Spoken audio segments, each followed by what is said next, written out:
I una mica com a introducció, donar-vos la benvinguda a Entre Vinyes, la gent que no ho conegui, és una petita sala que vam crear Cellers Augustus per donar a conèixer una miqueta tot el que envolta el món del vi. Avui ens sentim privilegiats perquè en certa manera no només fem això, sinó que a la vegada també maridem en tot el que podem trobar al nostre territori.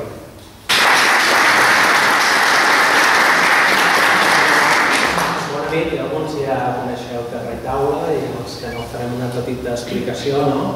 Terra i Taula és la Unió de Productors i Cuiners del Baix Penedès. Fa tot just deu fer 4 mesos ja que estem formats i, com ha dit l'Albert, engloba, diguéssim, 3 sectors professionals, que són a part dels enòlegs, els productors i els cuiners.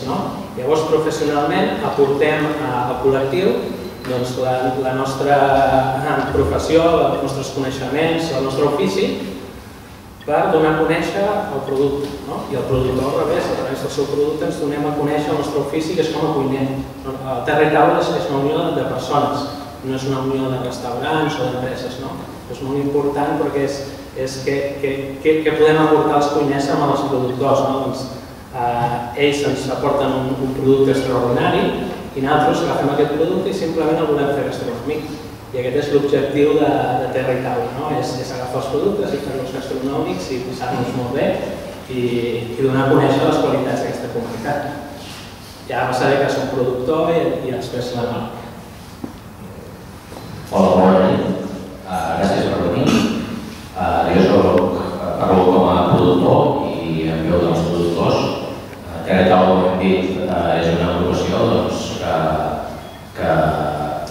que sempre hi ha un maridatge aquest d'un productor, el cuiner que fa els plats i, com no, maridat amb un vi. I per això aquest grup, en aquest moment, formen 4 cellers, 4 productors i 4 cuiners. Hi ha tota una sèrie de requisits per entrar dintre i pel que fa als productors, el que comproven molt és una qualitat, una proximitat i una relació molt directa amb el cuiner perquè ells volen saber de primera mà com està el producte, el que els estàs entregant, etc. Igual passa amb els cellers. El cuiner és el que podríem dir que fa l'unió, ho engloba tot, perquè els productors en si, sí, intentem produir, però necessitem un aparador i el millor aparador és la taula del cuiner, que és el que es fa la millor publicitat quan el client final. Això és una mica la filosofia que hi ha. I com podria ser d'una altra manera, parlant de producte i parlant de cuina no ens podem deixar el vi. La part important en un plat per acabar d'harmonitzar tots aquests conceptes. I llavors a Terra i Taula ens formem també 4 cellers, 4 productors enòlegs, enòlegs viticultors, com ho vulguem dir, i tindrem l'oportunitat de provar cada un dels plats amb cada un dels vins. I si permeteu, doncs som-hi, comencem. Comencem amb el primer plat.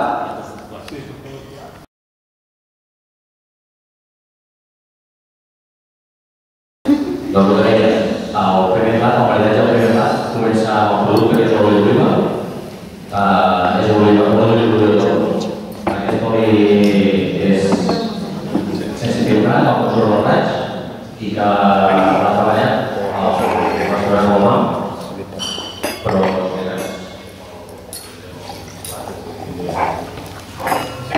i ara s'explicaran com ha fet el plat. Bona nit a tothom. Felicitar a tots els pares i a tots els jubilats, que avui és el dia del pare, i felicitats a tots.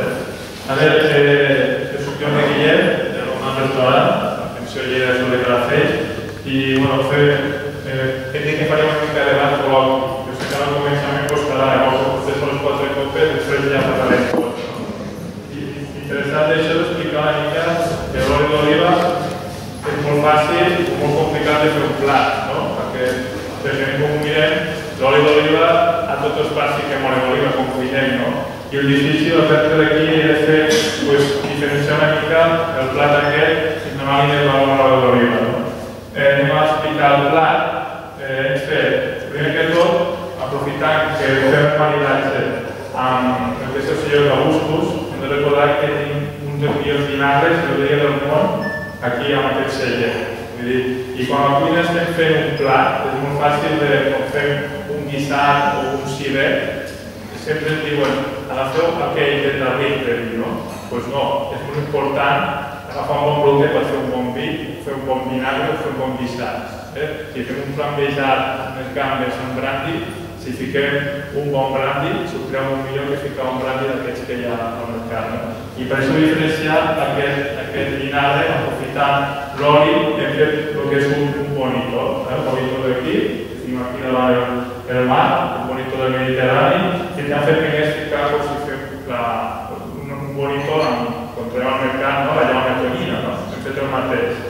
El procés és una mica llarg, no explicarem avui, però hem aprofitat de fer això perquè l'oli penetra bastant i hem agafat aquest bonito, l'hem fet amb un escabetx, amb oli tòxo i el vinagre que ens dona. A partir d'aquí hem dit un colant. Tots sabem que és colant perquè li conec com el xocolata. Hem fet una mousse d'aquest bonito i a dins a l'interior està l'oli d'oliva. De manera que quan es trenqui aquesta mousse sortirà dins l'oli d'oliva. Sempre quan la temperatura, perquè a vegades trobem en directe i aquest plat s'ha de servir a temperatura ambient. Pot ser que avui pel fred, això és un gran oli i normalment els olis bons es solen refredar i fan allò que sempre que estigui glaçat. Hem fet aquesta mousse i a sobre hem fet una galeta de festuc. El festuc és un producte molt d'aquí, que ens creiem que ve de fora, però tenim un producte d'aquí, com l'avellana, que és del Baix Camp. Hem fet una galeta de festucs. Hem utilitzat un producte que és maltodextrina, que és un producte nou, que és un sucre de tapioca, i el que fa és que quedi aquesta galeta gruixera. Per donar valor a l'oli, hem fet aquest colat d'oli d'oliva. A sobre hem ficat uns quicos, que estan una mica fumats, i el que hem fet és agafar un producte que ve del Japó, que és l'ovulato, que és aquest paper transparent, que això, al posar l'humitat, es fon. La humitat no es pot treballar amb humitat. Què passa? Que amb humitat, quan agafem a la saliva, es fon. Per tant, hem treballat amb oli. Hem fet aquest paper, hem farcit amb oli d'oliva, els quicos, i tenim un snack d'oli d'oliva, quicos i aquest paper transparent. Una altra cosa que hem fet ha estat aquests pols que veieu aquí, això és pols d'oli d'oliva. Ho hem fet amb malto. La maltodextrina, us he comentat, és un agent de cara que fa servir per absorbir grasses i agafa molt el gust d'oli d'oliva. Vull dir que estem parlant que tenim oli d'oliva aquí, a l'esnac, a l'interior de la mousse, i després hem fet l'escabetx de bonito. I a sobre hem tocat una mica d'alli. I després he decorat amb un cirerol, que és com aquest cherry, hem treballat amb una argila comestible, que és un mineral micronitzat, i el que fa això és que quan fem el bany, aquest cherry queda com una roca. Si féssim moltes capes, quedaria com un roc. Avui solta una simple capa i fa això, fa aquest roc. I aquest és el plat que presentem avui, que si voleu anar creient de la cuina i podeu degustar. Us explico una mica, si teniu algun dubte o una pregunta sobre aquest plat, us podeu dir. Si teniu algun dubte, què hi ha darrere d'un plat? Fem aquesta pregunta, què hi ha darrere d'un plat és això, hi ha molta feina. Hi ha molta investigació, molta feina i és la cuina. Tots sabem que la cuina és complicada perquè no tenim temps, però és una cosa que si tenim temps ens dona molt de satisfacció, perquè nosaltres com a cuiners, quan servim, sabem que són moltes hores de treball, moltes hores de feina, perquè el client no marxi content, és el millor premi que podem tenir. I aquest és el plat que hem presentat avui. Després d'això, mañana el presentarà l'Enric, que és el nou executiu de Cellers, i ha sigut més oportú per aquest oli d'oliva. Merci a tots. Bona nit. Soc Robert, és Augustus, i us explicaré una mica com hem elaborat aquest vi, perquè hem decidit que aquest vi podria realitzar molt bé en aquest plat. Aquest vi és un xarel·lo, 100% xarel·lo, que a l'hora d'elaborar-lo vam elaborar una part en dipòsit, fermentació controlada, i una altra part en gota. O sigui, vam fer una fermentació en gota, però tant un com l'altre hi vam mantenir molt les mares i per fer una criança amb mares. Després, al cap d'un temps, ho vam ajuntar i vam continuar fent la criança amb mares. D'aquesta manera vam aconseguir un vi que mantenia la frescor d'un cereal jove, però tenia l'estructura d'un fermentat amb boira. I al estar treballant amb mares, ens mantenia la crema i totes les llars làctiques amb boira. Hem decidit ficar aquest vi en aquest plat per dos motius. O sigui, un per afinitat i l'altre per contrast total. El xarel·lo ens dona molta acidesa. Elaborat d'aquesta manera, a més ens dona estructura. Tot això es pot contrastar bastant amb el que és el greix de l'oli. Però per l'altra banda, el xarel·lo també ens dona moltes notes fresques, notes de fresca, notes florals, de fruits d'aquestes blancs frescos, algo de cítrics, i tot això també ens funciona molt bé en un plat que podem considerar un plat fresc. I crec que el maridatge lligarà bastant bé. I el vi no ho pot aportar molt un plat tan complex com està. Espero que disfruteu i si teniu una pregunta, després no pregunteu. Però al final. Però bon profil.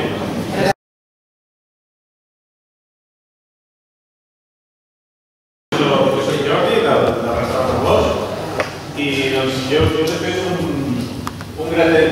pastís de verdura amb 3 tipus de formatge, bueno, 4 tipus de formatge. És un pastís que és capa per capa, fiquem pastanaga, fiquem patata, fiquem carbassó, i entre capa i capa també hem ficat l'altre productor, hem ficat calçot. Aquest plat també té calçot. I de formatges té un cru de vaca, un tipus garrotxa i un altre d'ovella, i un cep d'ovella. I a sobre gratinat amb un formatge de cabra. I al voltant té un oli de fava. És curiós perquè sembla estrany que per aquí a la zona hi hagi una formatgeria. El senyor Barball té una formatgeria i és molt important saber que la proximitat dels productes és bàsicament la base perquè els cuiners, els productors i els sommeliers que triomfem. I bueno, vosaltres. Hola, bona nit. Jo em dic Joan Martí, tenim una formatgeria aquí al polígon de les Mates, al Portrells. Fa 10 anys que estem allí, vam estar 2 anys al polígon de la Cometa i estem fabricant formatges principalment de cabra, tipus garrotxa i després del costat d'ovella i estem fent diversos tipus i mirem de fer uns formatges que estiguin sense cap conservant, sense cap colorant, sense el formatge natural, sense llet, quasi. I ja, allí mirem de fer-ho el màxim de bé, sense cap barreja, de cap tipus de llet, que sempre és 100% natural.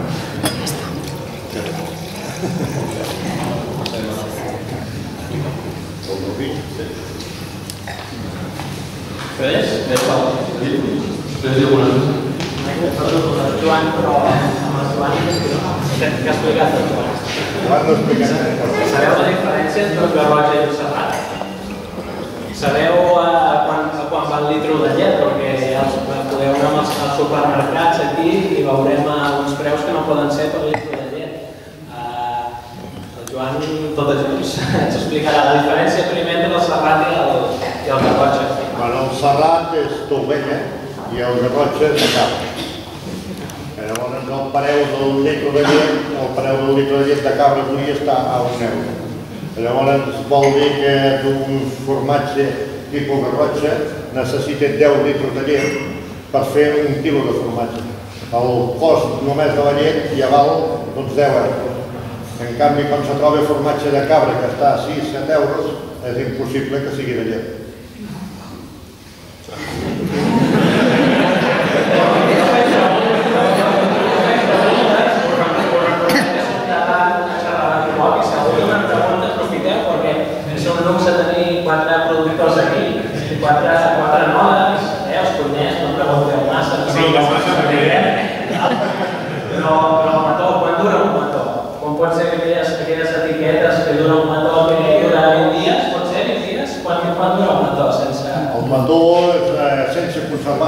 vull dir que sempre treballem sense conservants ni antioxidants ni res, i un mató dura 10 dies només. Vull dir, un mató fet i la caducitat donem 10 dies, perquè no dura més, perquè no té cap conservant. Tots els matons que duren 25 dies o 30 dies i poden estar fora de la nevera, no són d'allà.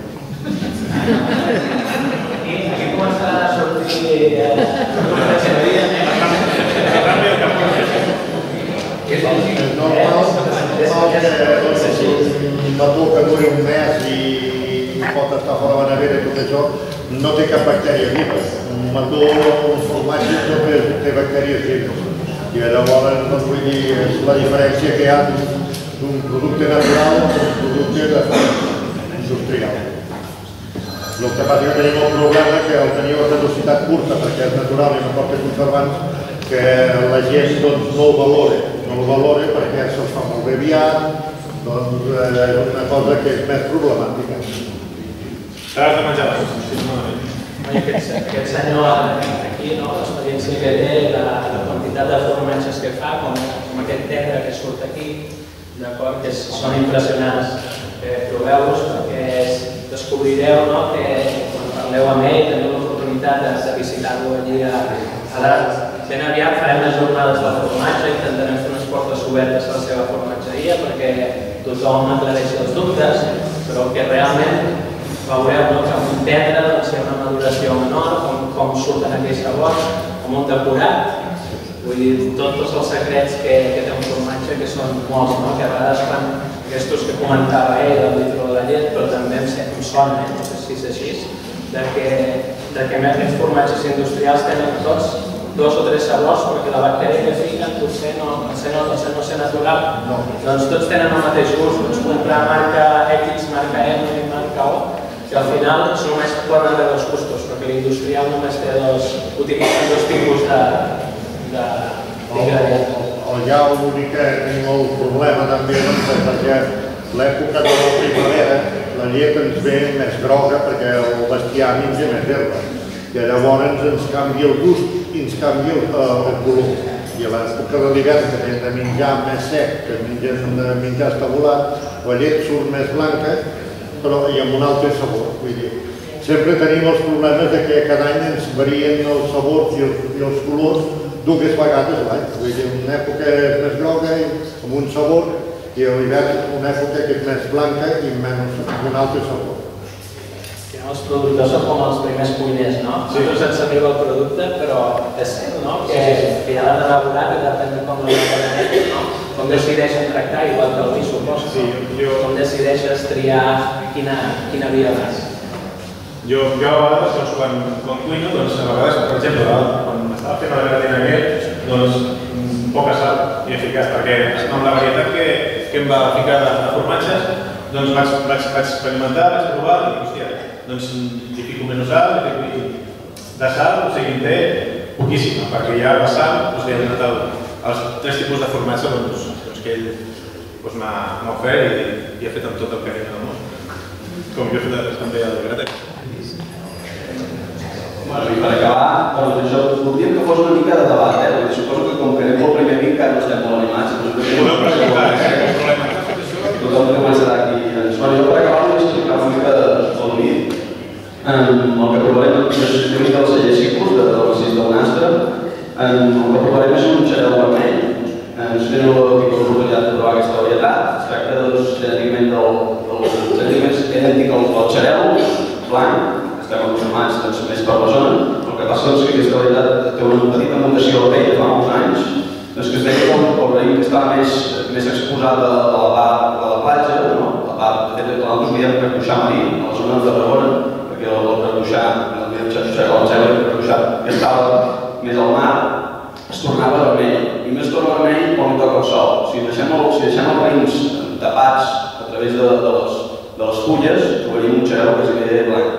I el que ens interessa per fer aquesta mena de rosat, que no arriba un rosat, és deixar els raïms ben exposats al sol, que s'insolin molt bé, que es tornin molt vermells, i llavors el que fem és una maceració amb les pells durant 2 dies a molt baixa temperatura, congelem els raïms i el que ens permet és aguantar 2 dies a molt baixa temperatura i els treure un color surt un color molt vermell, no? El que passa que a mesura que l'acaben de fermentar, se'l perd i queda aquest color, no?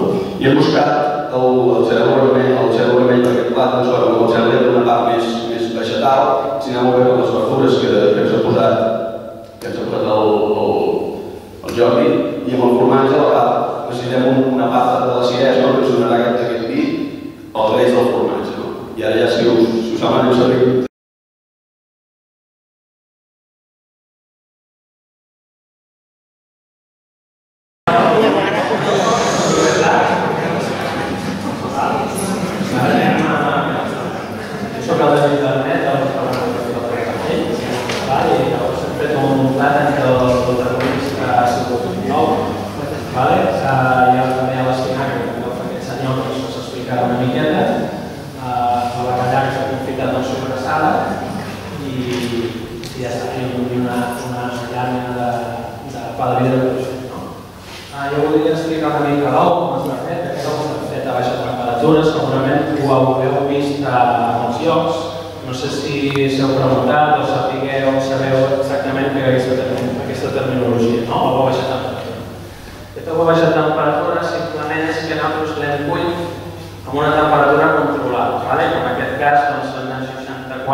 I aconseguit trobar aquest producte meravellós que quan tenim la clara compacta amb el rovell podem començar a treballar, no és el que parlàvem abans. Si nosaltres tenim un producte podem fer molts plats, faig un ou fregit, ja sense anar més lluny, amb una clara que és totalment líquida, què passa? Que allò se'n va per tot arreu i és el problema que tenim els cuiners que parlaven, no ens demanareu un ou fregit, ara ens podem demanar un ou fregit perquè ja tenim ous més bons i que conserven més la clara. Llavors, el que us volíem explicar és això. Després, veureu aquí que hi ha els rovells, no sé si es veu molt bé la llum, si no després ho passarem. La llum, sí.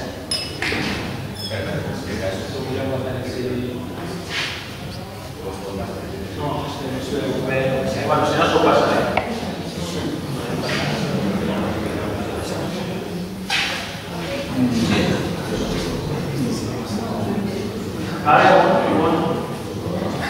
Un és un ou dur que s'ha trencat una mica la clara, i l'altre és un ou que ha baixat la temperatura. Aquest és així, està més aixafat, és l'ou de baixa temperatura. Perquè hem cuit molt lentament aquesta clara i per això té que és molt natural, molt al gust, i l'altre és un ou dur. Hem cuit, veieu que el temps no ens porta, no? Perquè un cuit a 20 minuts, l'altre 10 minuts, que importa la temperatura. Quan fiquem a cuir un ou dur, fiquem a 100 graus. Llavors, en 10 minuts, no? Depèn de l'ou, de 8 a 11 minuts, tens un ou dur. Però clar, tu ja no controles la temperatura, són 100 graus, tu cuines tot.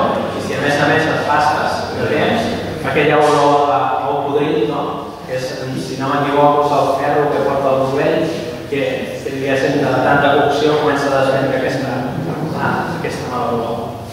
Llavors direu, com controlem la temperatura 64 graus. Doncs es fa amb una màquina que es diu Runner, que fa molts anys que es fa servir, però podem dir que és una tècnica que ha evolucionat i que s'ha evolucionat i s'ha conegut i l'hem portat a tot el món, és la cuina catalana.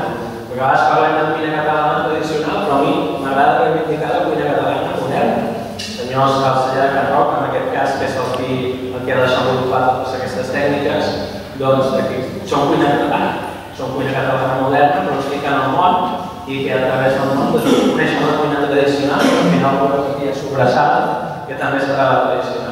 Llavors aquesta màquina el que té és una resistència, és molt simple, són de les màquines més simples, més complicat amb turbins, que si el desmuntem no el sabem muntar, que no passa aquesta màquina. És simplement una resistència que el fiquem en un recipient.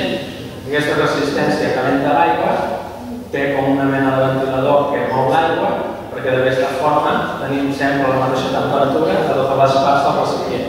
I a més té un termòmetre que si tu li dius jo vull l'aigua a 68, quan arriba a 69 la resistència es fa, baixa a 67, torna amunt. Vull dir, és una màquina molt simple, sembla molt complicada però no ho és. I és així. Llavors el bacallà, enllaçant amb això, doncs també l'hem cuit així. El bacallà, que aquí no es veu massa, està sota, l'hem ficat en aquest cas, la closca ja té la closca per coure'l, però el bacallà l'hem tancat al buit. El buit amb una bossa de cocció, que ja estan preparades per això, amb la sobrassada. D'acord? Que ja veureu que la sobrassada i el bacallà tenen un content molt bo. Jo surt una mica d'incís la sobrassada, perquè avui estem per aprendre coses, jo estic aprenent els cuiners, d'ahir a la cuina estem parlant dels plats i estem aprenent molt.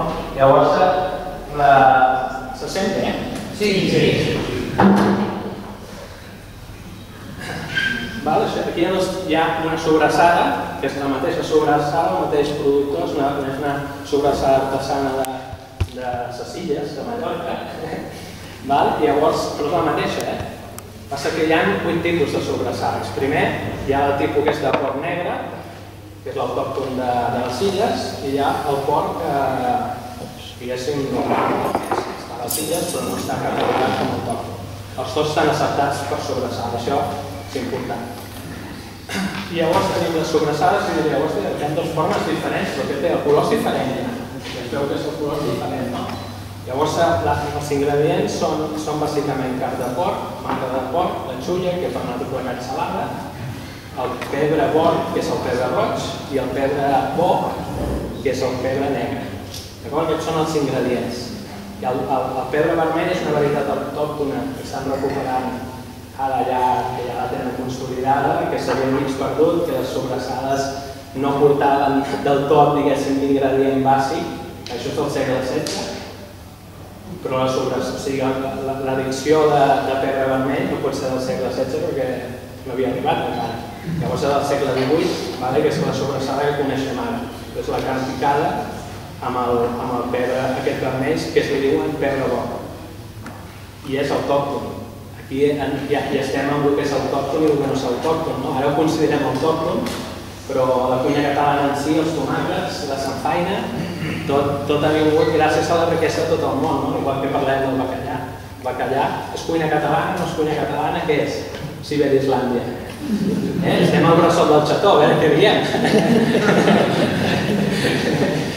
Llavors, és això, aquí, quan vas coneixent els productes, vas veient, a mi m'encanta la història de la gastronomia i el que era un producte, quan es va fer, què porta i quin és el perquè. Llavors el perquè d'aquesta és més vermella, aquesta és la primera que fan per consum ràpid i diuen llonganissa, i té aquest color més vermell perquè no la deixen madurar, ja directament la consumeixen o la fiques a la nevera i ja la tens poc curada. Llavors tenim aquesta, que aquesta és una arrissada o semi-arrissada que diuen, que la diferència són el pes d'una a l'altra i el budell és una mica més ample i el voltant més ample és de curant 6 mesos, però al voltant de, si no m'equivoco, 6-8. D'acord? Després hi ha altres tipus, la bisla, M'he apuntat perquè ho he trobat molt interessant, que ho sapigueu, perquè després quan aneu a comprar sobrassades hi ha les etiquetes, aquestes no les porten, que són una mica de contraband, però han de portar l'IGP, vull dir, si les compreu una bona forma de la qualitat és saber l'IGP, no? Aquesta és la semirrissada, pel pes, hi hauria la rissada que aquesta pesa 800, després hi ha la colana, la bufeta i una que havíem tingut, que mon pare un cop li han portat, que és una que pesa, que és la bisba, que aquesta pot arribar a passar 30 quilos. 30 quilos. Nosaltres ens vam portar un cop, no sé, no me'n recordo quan passava. Sí, 10 quilos. 15 quilos o al voltant, no? Vull dir, són barbaritats, vale? Són boles així, de sobrassada. Passa que aquestes no arriben. Bueno, arriben sí de les portes de Manlleu. Si no, no. Llavors hi ha la típica terrina, que no vol dir que la terrina sigui dolenta. Quan és d'aquell color estrany, llavors sí que és dolenta, no? Però hi ha IGP, sobrassada de Mallorca IGP, hi ha terrines, que vull dir que no tenen per què ser dolentes. S'ha quedat clar una mica la sobrassada, ho he trobat molt interessant, el peu de mort, i a més m'ha fet gràcia perquè deien la recuperació d'una varietat autòctona, no? Autòctona del segle XVIII que vam portar d'Amèrica, no? Jo crec que la gastronomia i la societat en si, les guerres se solucionarien aquí, amb una taula, amb una copa de vi, un bon menjar, no? No, bueno, el pebrot. Sí. El pebrot bo. El pebre negre, sí, el pebrot bo, que és el pebre roig. Això també és li diuen pebre roig, però els ingredients és pebrot. I el bacallà simplement això, igual que l'ou confitat, a baixa temperatura, amb la carn, amb el peix també controlem la temperatura, la Cellac Enròbic ha fet estudis que a partir de 64 graus la carn comença a contraure, llavors controlem que no es contrau, fem coccions llargues, la tenim tendra, després li donem un poc fort, que és important. I ja està el paladina, és un pa molt lleuger, que li donarà acompanyant una mica el folell i ja està, ara començarem a... I ell té pas de jo soc en Daniel Mercader, de Camp de la Sort. Nosaltres ens dediquem a fer horta aquí al Finastre i des de fa 4 mesos que tenim les gallines per acabar de complementar la nostra explotació, que entenem que les sinergies entre la horta i el bestiar enriqueix el nostre producte. En aquest cas, suposo que com a tots, posar repte a un cuiner era donar-li un ou i un espinac, tots haguessin posat una mica d'espinacs, doncs no, quina sorpresa. I per mi és sorprenent veure com es tracta diferent un producte que tots estem acostumats, tots consumim, i que acaba sorprenent. En el cas de l'horta de l'espinac, segurament és un producte que consumim gràcies a que es va començar a congelar, i que la gran indústria ens l'opta en quadradets i els podrem comprar a qualsevol lloc. En si el cultiu no és gens senzill, l'horta que nosaltres fem avui en dia és privilegiada, comparat amb la que feien els nostres avis, que tot era manual.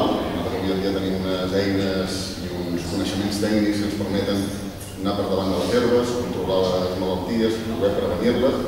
I en el cas de l'espinac és bastant important la gestió que fem de la terra, perquè és una planta petitona. De seguida qualsevol herba hi competeix i juga en contra. El tema dels ous no té cap mèrit. Nosaltres l'únic que fem és mimar-les, cuidar-les a les gallines. És sorprenent, quan comences a valorar l'ou i quan has vist què és el que estem rebent a diari, bàsicament als supermercats, com estan produïts aquests ous. Llavors sí que valores el tipus de producció que nosaltres fem amb gallines lliures, bàsicament l'alimentació és amb ordi moresc, de moro, i això s'acaba notant en el color, cosa que fins a llavors no apreciava i ara ho veiem amb el rovell. També sorprèn que els cuiners et diuen bueno, ara hem de ficar colorant. Bé, tot això és fruit de l'alimentació que reben les gallines i poca cosa més des de l'hort.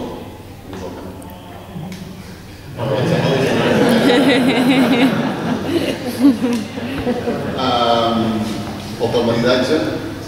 Ara s'acaba de desagradar, tinc des de la lectura, i explicar-vos que maridarem amb el cava de gran reserva tot. És un un nou concepte d'evolució del que era el vintage, no sé si algú ho coneix. És un cava que surt amb 45 mesos de criança i la base de la varietat és el xarel·lo, que porta entre 60% de xarel·lo, un 26% de macabeu i un 14% de parellà. Llavors, un 5% d'aquest vi està fermentat amb barric de roure francès durant 3-4 mesos, hem de fer la fermentació i fa la criança.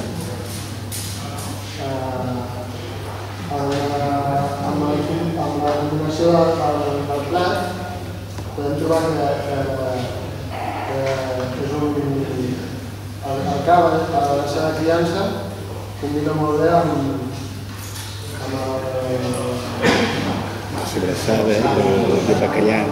Amb la sobrassada i amb l'ou, perquè al ser més untuós, l'ou a tot el que és el punt més greixós. Buscar l'equilibri, diguéssim, del greix del cava amb el del plat, per integrar-lo. Després té aquest punt també molt mineral, que no ha combinat amb el bacallà, per les notes més salines.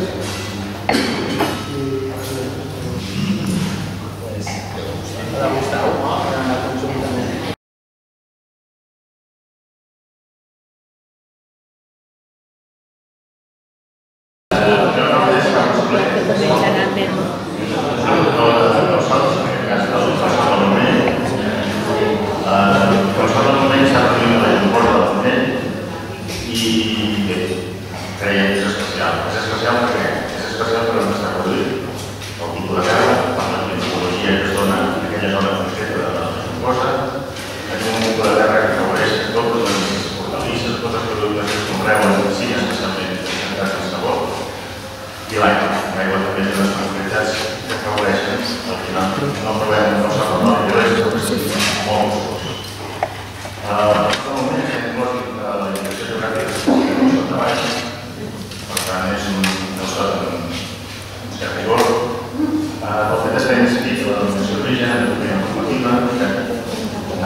Quando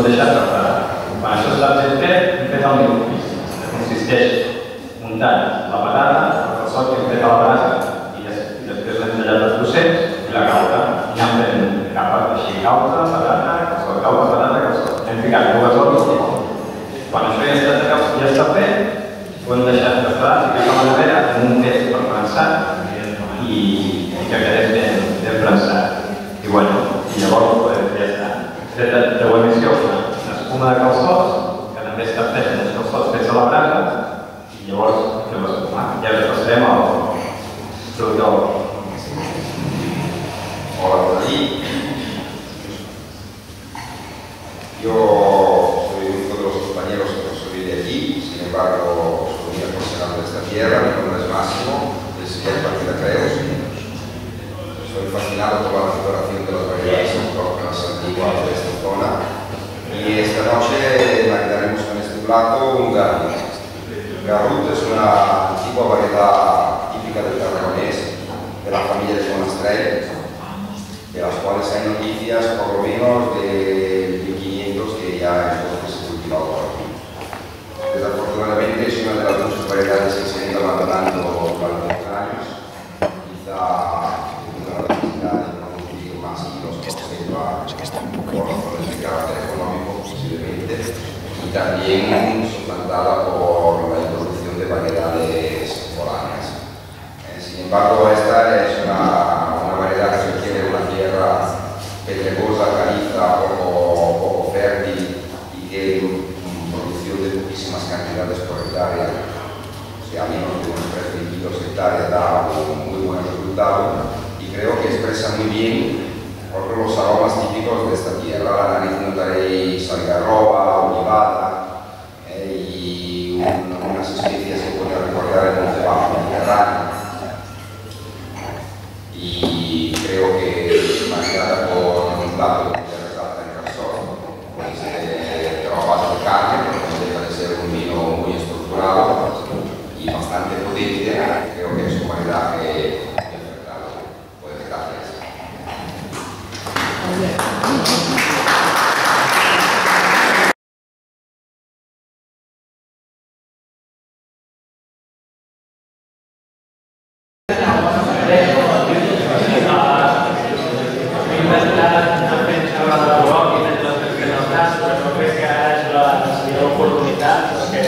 Podeu veure, no?